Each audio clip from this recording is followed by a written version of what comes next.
की शुरुआत होती है सैम नाम के एक सिंगर से जो पेरिस में रहता था। एक शाम वो अपनी पिछली गर्लफ्रेंड फैनी के घर गया क्योंकि उसकी कुछ गानों की टेप्स फैनी के यहाँ छूट गई थी। उस दिन फैनी के घर एक पार्टी थी जहाँ कई लोग आए थे, पर सैम को इस पार्टी में कोई दिलचस्पी नहीं थी, इसलिए उसने सीधा जाकर फैनी से टेप्स लौट आने को कहा। लेकिन फैनी अपने दोस्तों के साथ बिजी थी, इसलिए उसने सैम को इंतजार करने को कहा। फिर सैम एक कोने में बैठ गया और उसने थोड़ी शराब पी। लेकिन जब काफी देर बाद भी फैनी नहीं आई तो उसने जाकर फैनी से कहा कि मैं अपना सामान खुद ले लूंगा। फैनी ने बताया कि तुम्हारी टेप्स हॉल के आखिर में जो ऑफिस है ना, उसमें रखी हैं। सैम उस कमरे की ओर बढ़ा, लेकिन नशे की हालत में वो एक आदमी से टकरा गया। खैर कमरे में पहुंचकर उसने टेप्स ढूंढी, पर तभी उसे एहसास हुआ कि उसकी नाक से खून बह रहा था। उसने तुरंत दरवाजा बंद किया और लेटकर आराम करने लगा। कुछ ही समय में दरवाजे के बाहर जोरदार आवाजें आने लगी, लेकिन सैम ने नशे में कोई ध्यान नहीं दिया और वहीं सो गया। अगली सुबह जब उसकी आंख खुली तो उसने अपना सामान उठाया और बाहर की ओर निकला, पर जैसे ही उसने दरवाजा खोला तो उसका दिल दहल गया। पूरा घर तहस नहस हो चुका था और जगह जगह खून के निशान थे, लेकिन सैम को वहाँ एक भी इंसान दिखाई नहीं दिया। फिर वो निचले माले पर गया तो उसने देखा कि फैनी और बाकी कुछ लोग रातों रात ज़ॉम्बीज में बदल गए थे। सैम ने फैनी को बुलाया तो अचानक सभी ज़ॉम्बीज एक साथ उस पर हमला करने दौड़े, पर सैम ने जैसे तैसे भागकर खुद को फैनी के घर में बंद कर लिया। उसे समझ नहीं आ रहा था कि आखिर ये सब हो क्या रहा है। तभी उसकी नजर सामने वाली बिल्डिंग पर गई, जहाँ से कुछ लोग भागने की कोशिश कर रहे थे, लेकिन कुछ ही पलों में ज़ॉम्बीज ने उन्हें घेर लिया और बड़ी बेरहमी से मार डाला। ये सब देखकर सैम काफी डर गया और उसे समझ आया कि इस घर के बाहर निकलना मौत के मुंह में जाने के बराबर है। आखिरकार उसने घर की सफाई शुरू की और फर्श पर लगे खून के दाग धब्बे साफ किए, पर तभी अचानक एक जोरदार धमाके से जमीन हिलने लगी। फर्श पर एक छेद हो गया था, जिसके अंदर उसने झांक कर देखा तो नीचे रहने वाला बूढ़ा आदमी भी मर चुका था। सैम जानना चाहता था कि आखिर ये माजरा क्या है, इसलिए वो एक पाइप के जरिए छेद को बड़ा करके नीचे पहुंचा। उसने देखा कि इस आदमी की पत्नी भी एक ज़ॉम्बी बन चुकी थी, जिसे उसने रस्सियों से बांध रखा था। खैर फिर सैम ने घर में मौजूद सारा राशन इकट्ठा किया और सुरक्षा के लिए उस बूढ़े आदमी की बंदूक भी ले ली। जल्द ही उसने सभी कमरों से काम का सामान उठाया और फिर इस माले में मौजूद सभी घरों की तलाशी ली। इसके बाद वो लिफ्ट से फैनी के घर जाने लगा, लेकिन लिफ्ट में एक बूढ़ा ज़ॉम्बी पहले से मौजूद था। सैम को उससे कोई खास खतरा महसूस नहीं हुआ, इसलिए उसने उसे मारा नहीं, लेकिन दरवाजे पर अपनी बेल्ट बांध दी ताकि ज़ॉम्बी बाहर ना आ सके। इसके बाद हम देखते हैं कि हजारों ज़ॉम्बीज ने पूरे पेरिस पर कब्जा कर लिया था। वो हल्की सी हलचल सुनते ही हमला करने पहुंच जाते थे। अब सैम के पास बातचीत करने को कोई नहीं था, इसलिए उसने अपने ही पुराने गाने सुनकर मन बहलाया। फिर उसने हिसाब लगाया कि उसके पास कितने दिन का राशन बाकी है। बाद में वो अकेलेपन से इतना परेशान हो गया कि वो गुस्से में जोर जोर से ड्रम्स बजाने लगा। शायद वो ये नहीं जानता था कि इसकी आवाज सुनकर ज़ॉम्बीज उस तक भी पहुंच सकते हैं। खैर फिर कई दिन तक सैम यूं ही ड्रम बजाकर और नकली बंदूक से ज़ॉम्बीज को डराकर अपना गुजारा करता रहा। बाद में जब सैम नहा रहा था तो अचानक पानी बंद हो गया।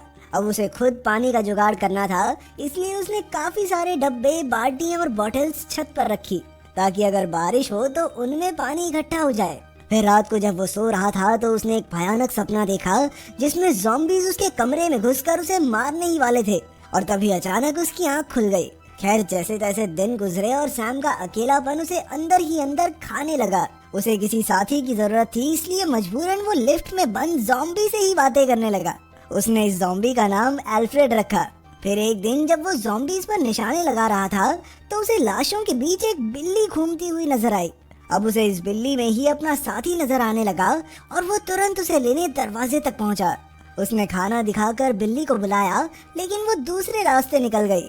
आखिरकार सैम खुद उसे पकड़ने बाहर निकला, लेकिन उसी पल कई ज़ॉम्बीज ने एक साथ उस पर हमला बोल दिया। खुशकिस्मती से सैम ने ऐन वक्त पर बिल्डिंग में घुसकर अपनी जान बचाई। बड़ी मुश्किल से उसकी जान बची थी, इसलिए उसने गुस्से में आकर उस बिल्ली को गोली से उड़ा दिया। ज़ॉम्बीज से भागते हुए उसके पैर में चोट लग गई थी और अब वो काफी घबरा रहा था, क्योंकि अगर किसी ज़ॉम्बी ने उसे काट लिया होगा तो वो भी जल्द ही एक ज़ॉम्बी में बदल जाएगा। उसने सोच लिया था कि वो ज़ॉम्बी बनकर तो नहीं जिएगा। बाद में जब उसकी आंख खुली तो उसने देखा कि उसके शरीर पर थोड़ी बहुत खरोंचें थी। आखिरकार उसकी सांस में सांस आई और वो पागलों की तरह हंसने लगा। फिर कुछ महीने बीते और अब सर्दियों का मौसम शुरू हो गया। अब सैम को गर्माहट की जरूरत थी, इसलिए उसने जुगाड़ लगाकर घर में आग जलाई और गर्म पानी से नहाकर उसकी थोड़ी थकान दूर हुई। इतने समय से अकेला रहकर अब सैम अपना मानसिक संतुलन खोने लगा था। उसने शराब पीना शुरू कर दिया और अब वो अक्सर एल्फ्रेड पर अपना गुस्सा निकालने लगा। एक दिन सैम को एहसास हुआ कि उसने काफी समय से कोई इंसान या ज़ॉम्बी नहीं देखा था। अब उसने ड्रम बजाकर चेक करने का फैसला किया, पर कुछ ही पलों में सैकड़ों ज़ॉम्बीज उस पर हमला करने दौड़े। वो तो एक दूसरे पर चढ़कर उसे पकड़ना चाहते थे, पर सैम बिना खतरे की परवाह किए गुस्से में आकर लगातार ड्रम्स बजाता रहा। फिर रात को जब वो सो रहा था तो अचानक बाहर से आवाजें आई और उसकी नींद खुल गई। उसने तुरंत अपनी बंदूक उठाकर दरवाजे पर गोली दाग दी। फिर जब उसने दरवाजा खोलकर देखा तो उसके पैरों तले जमीन खिसक गई। उसकी गोली एक औरत को लगी थी जो उसकी ही तरह ज़ॉम्बी से बचती बचाती यहाँ तक पहुँची थी। सैम को बहुत पछतावा हुआ और वो तुरंत इस लड़की को उठाकर अपने बिस्तर तक ले आया। फिर उसने बड़े ध्यान से गोली निकाली और उसके जख्म पर मरहम लगाई। बाद में उसकी नजर लड़की के बैग पर गई, जिसमें उसे एक काफी लंबी रस्सी और एक हुक मिला।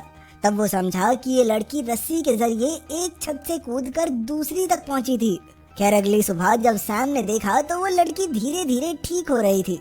उस लड़की ने अपना नाम सैरा बताया। वो दोनों बातें करने लगे और सैरा ने बताया कि उसने और भी लोगों को देखा है जो ज़ॉम्बीज के हमले से बच निकले थे, लेकिन अकेलेपन और डर की वजह से काफी लोग अपना मानसिक संतुलन खो चुके हैं। सैम ने भी उसे बताया कि उसने कैसे कैसे यहाँ अपना समय काटा है। फिर उसने सारा को एल्फ्रेड से मिलाया और बताया कि कैसे वो अक्सर एल्फ्रेड से बातें करके अपना मन हल्का करता था।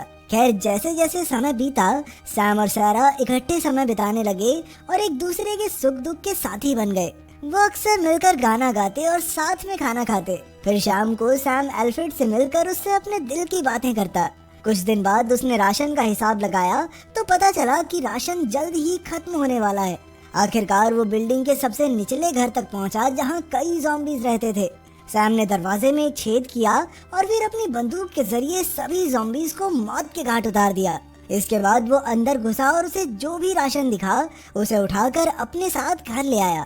लेकिन घर में उसे सारा कहीं दिखाई नहीं दी और काफी देर तक ढूंढने के बाद वो छत पर पहुंचा। उसने देखा कि सारा एक कोने में उदास बैठी थी। उसका मानना था कि अगर वो यहीं पड़े रहे तो वो कभी ये बात नहीं जान पाएंगे कि क्या इस भयानक दुनिया के आगे भी कोई सुरक्षित जगह है। इसलिए अब उसने यहाँ से जाने का फैसला कर लिया था।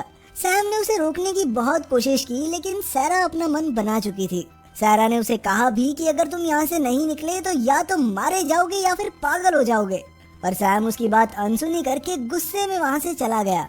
बाद में उसे अपनी गलती का एहसास हुआ और वो सारा से माफी मांगने गया। लेकिन जैसे ही वो कमरे में घुसा तो उसने देखा कि सारा बिस्तर में बेजान पड़ी थी। तब ये खुलासा होता है कि अब तक सैम ने सारा से जो भी बातें की थी वो सिर्फ उसका वहम था। असल में वो तो उसी दिन मर गई थी जब सैम ने गलती से उसे गोली मार दी थी। ये सब देखकर सैम का दिल दहल गया और उसने हिम्मत करके सारा की लाश पर सफेद चादर बिछाई।